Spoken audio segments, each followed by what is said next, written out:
This group is all about getting you started and keeping you going. And we're going to focus on that from two perspectives. The first one is the small steps that you need to take to start moving you forward. But that alone isn't going to get you to where you want to be. We also need to look at the upfront stuff, the stuff that leads to self-sabotage and the real reasons why you fall off the wagon and struggle to lose weight and maintain that healthy weight long term. Mondays are all about moving you forwards. Okay, the group's going to run in 4-week blocks, and we're going to do on the week one, we're going to do a 28-day planning session. So week one of every 4-week block will be about reviewing how you've done in the previous month, but also setting new intentions for the upcoming 4-week block, and also breaking that down into weekly actions.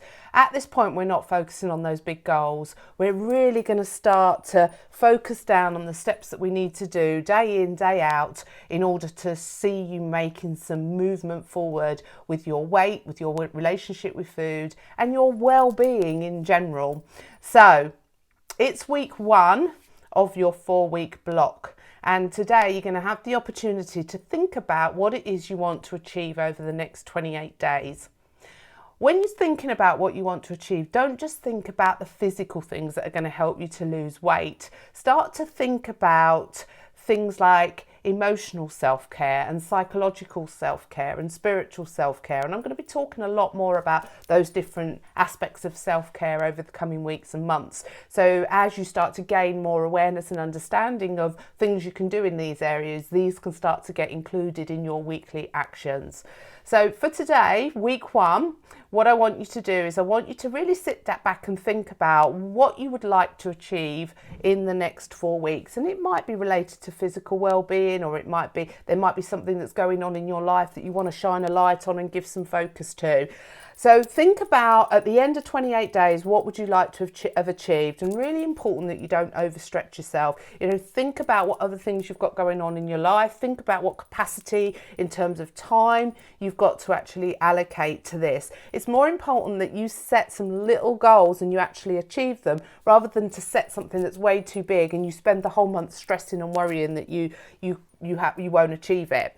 Once you've got that 28-day goal, then what I want you to do for this week is I want you to set some 5 or 6 individual actions that you're going to take this week. They're going to help move you towards that, and you're going to do that each week.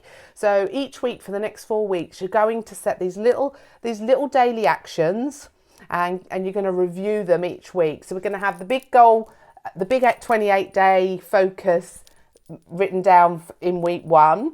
And then you're also going to write some small actions that you're going to take this week to work towards moving towards them. And then next week, there'll be another post going in on Monday for you to review how you got on with last week's actions, what went well, what didn't go well. Taking time to reflect on what goes well and what doesn't is really important, so you can then adjust.